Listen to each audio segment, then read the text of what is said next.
What if everything you thought about money, success, and ambition was not only holding you back, but actively limiting the person you were meant to become? Imagine a world where wealth isn't just numbers in a bank account or assets on a spreadsheet, but a reflection of your inner strength, your capacity to endure, your creativity, and your ability to reinvent yourself at every moment. This is the world Friedrich Nietzsche invites us to explore. And today, we're going on a journey into how his radical, sometimes shocking ideas can completely transform not just your approach to finance and business, but the very way you live, act, and perceive power. At the heart of Nietzsche's philosophy lies a revolutionary concept: the will to power. This isn't mere domination or control over others. It's the fundamental drive of all life towards growth, self-expression, and self-overcoming. In the realm of wealth and success, this manifests as the creative force that pushes us beyond our comfortable limitations, beyond the mediocre expectations of society, and into territories of genuine innovation and self-mastery. Nietzsche's famous words, "He who has a why to live can bear almost any how," take on profound meaning in the context of wealth creation. Your why becomes your vision, your driving purpose, the fire that refuses to be extinguished by mediocrity, fear, or the conventional paths society prescribes. Consider how this applies to your relationship with money. Are you driven by fear and scarcity, or by a vision of what you could create and become? The will to power in business isn't about accumulating wealth for its own sake.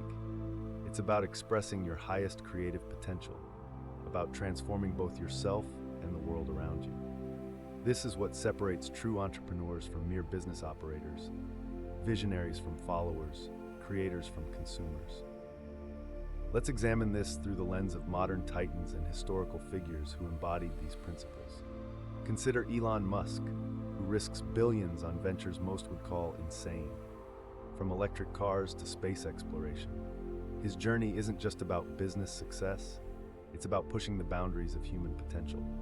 Or Sarah Blakely, who turned Spanx from a simple idea into a global empire despite constant rejection. But beyond these contemporary examples, look at historical figures like Andrew Carnegie, who transformed himself from a poor immigrant into one of history's greatest philanthropists. Or John D. Rockefeller, who rose from humble beginnings through relentless self-discipline and strategic thinking. What these individuals share isn't just business acumen, it's their embodiment of Nietzsche's concept of self-overcoming. They consistently pushed beyond their comfort zones, transformed obstacles into opportunities, and used risk as a tool for personal and professional growth. Yet here lies the tension that grips most people: fear. This isn't just ordinary fear of loss or failure. It's what Nietzsche would call the fear of our own potential, our own greatness. Fear chains us to safety, keeps us earning just enough to survive, and convinces us that security is the ultimate goal, when in reality it is stagnation disguised as comfort.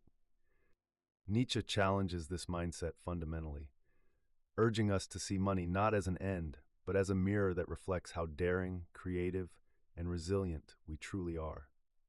Every financial decision, from investing in stocks to launching a business, becomes a battlefield of self-overcoming, where your higher self, the self capable of vision, courage, and relentless action, struggles against the conditioned self that fears loss, judgment, and failure. This internal battle is what Nietzsche called the process of becoming who you are.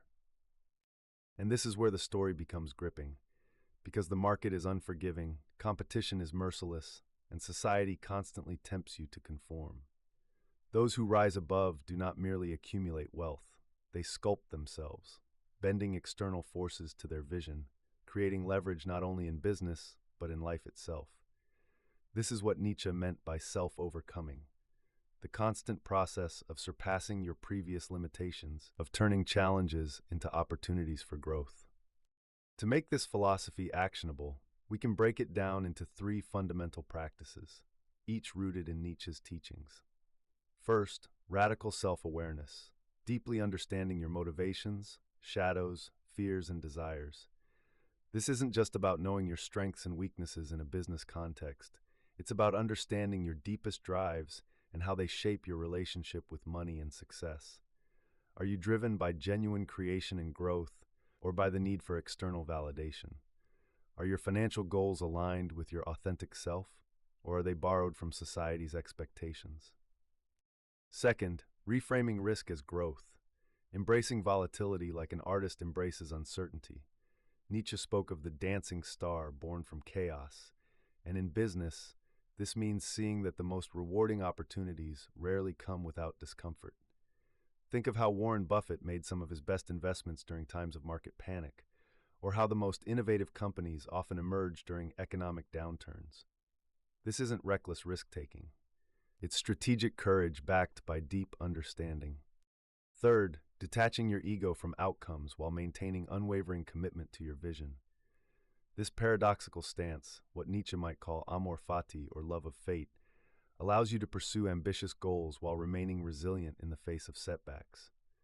Money and success become not validation of worth, but instruments for creativity, influence, and long-term vision. This is how great entrepreneurs can lose everything and rebuild even stronger. Their identity isn't tied to their wealth, but to their capacity for creation and growth. Now the tension heightens. Walking this path demands courage, defiance, and stamina. You will encounter setbacks, betrayals, failed investments, and moments where the abyss of doubt and despair seems infinite. Nietzsche calls this the abyss, and staring into it is terrifying, but it is precisely where transformation occurs. This is what he meant by the famous quote, "What doesn't kill me makes me stronger," not as a mere motivational slogan, but as a profound truth about human growth and resilience. Consider real examples. Steve Jobs being ousted from Apple, only to return and transform it into one of the world's most valuable companies. Or James Dyson, who went through 5,126 failed prototypes before creating his revolutionary vacuum cleaner. Think of Ray Kroc, who was 52 years old and suffering from diabetes and arthritis when he started building McDonald's into a global empire. These aren't just business success stories. They're testimonies to the power of what Nietzsche called self-overcoming. The abyss takes many forms in business and finance. Market crashes, failed ventures, betrayed trust, public criticism. Yet those who embrace these challenges with what Nietzsche would call tragic optimism, the ability to say yes to life despite its hardships, transform these moments into catalysts for growth. Every failure, every setback, every sleepless night becomes a crucible for the will, a chance to reshape yourself, to transcend fear, and to align action with purpose. This is how real wealth is built. Not just financial wealth, but the wealth of character, resilience, and wisdom that comes from facing and overcoming genuine challenges. Wealth without self-mastery is hollow. Power without inner growth is fragile. This truth lies at the heart of Nietzsche's philosophy of self-overcoming, or what he termed Selbstüberwindung. Consider his concept of will to power. It's not merely about domination or control, but rather the fundamental drive for growth, expansion, and self-actualization that exists within all living things. In the context of wealth creation, this manifests as an unrelenting push beyond comfort zones, a constant striving for excellence that transforms both the individual and their relationship with money. Nietzsche insists that the pursuit of money must be inseparable from the pursuit of self-overcoming, that financial decisions are experiments in becoming more than yesterday's version of yourself. Take the example of Ray Dalio, founder of Bridgewater Associates. His radical transparency approach wasn't just a business strategy, it was a philosophical commitment to confronting harsh truths and personal limitations. This exemplifies Nietzsche's concept of amor fati, the love of fate, where even market downturns and financial setbacks become opportunities for growth and self-refinement. The narrative tension never fully disappears, and this is precisely the point.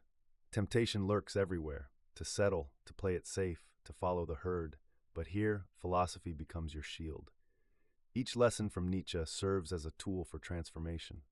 Consider his parable of the three metamorphoses, where the spirit becomes a camel, bearing heavy burdens, then a lion, fighting for freedom, and finally a child, creating new values. In business, this might manifest as, first enduring the weight of responsibility and risk, then breaking free from conventional thinking, and ultimately innovating with playful creativity. Warren Buffett's journey exemplifies this transformation. from diligent student of Benjamin Graham's value investing, to challenging established investment norms, to creating his own unique approach to wealth building. But let's deepen the perspective further. Money is not just a tool for personal ambition, it is a reflection of how fully you engage with life itself. Nietzsche's concept of eternal recurrence challenges us to live each moment as if we would have to repeat it eternally. Applied to wealth creation, this means approaching each business decision, investment choice, and strategic move with full consciousness and commitment. The economy, the market, and competition are mirrors, not masters, reflecting back our capacity for growth and transformation. Your ambition is sacred because it represents the will to power in its purest form, the drive to expand, create, and overcome. Consider how this played out in the life of Thomas Edison, who failed thousands of times before perfecting the light bulb. Each failure wasn't just a technical setback, but an opportunity for what Nietzsche called self-overcoming. Modern entrepreneurs like Arianna Huffington demonstrate this principle. Her collapse from exhaustion became the catalyst for creating a wellness empire, transforming personal crisis into innovation and growth. History provides us with countless examples of this philosophy in action. Benjamin Franklin's 13 virtues weren't just moral guidelines, but a systematic approach to self-mastery that paralleled his financial success. His daily routine of strict self-examination and improvement mirrors Nietzsche's concept of becoming who you are through constant self-reflection and deliberate action. Steve Jobs' journey at Apple reflects another dimension of this philosophy. His exile from and return to Apple demonstrates what Nietzsche called going under, where descent and failure become necessary steps in the path to greater heights. Even in the shadows of failure, these principles remain constant. Adversity serves as a mirror, a testing ground where your resilience, ingenuity, and determination are measured, sharpened, and amplified through what Nietzsche would call the great noon of self-realization. By the end of this journey, you will understand that true financial power is inseparable from self-mastery. Wealth, influence, and freedom are only as strong as the internal strength that guides them. This isn't mere theory. Look at how Ray Dalio's principles combine philosophical insight with practical success, or how Howard Schultz transformed Starbucks by staying true to his vision despite intense market pressures. These are modern examples of what Nietzsche called becoming who you are through the crucible of business and finance. Embrace discomfort as the path to growth. Confront fear as the gateway to strength. Take audacious action as the expression of your will to power, and you will reshape not only your financial destiny, but your entire life. This transformation demands leaving behind mediocrity, timidity, and conformity to rise into a version of yourself that is powerful, relentless, and profoundly free. It requires understanding that money, ambition, and philosophy are not separate spheres, but deeply intertwined aspects of human flourishing, each amplifying the other in an endless cycle of creation, mastery, and transcendence. And as you move forward on this path, remember Nietzsche's crucial insight. The journey is never easy, the abyss is always waiting, and the challenges will never cease. But for those who dare to embrace what he called dangerous thinking, for those willing to confront themselves and the world with clarity, courage, and creativity, the rewards transcend mere financial success. They extend to the profound satisfaction of having forged a life that is uniquely, unapologetically your own, a life that serves as testament to the human capacity for continuous growth, relentless innovation, and ultimate self-overcoming.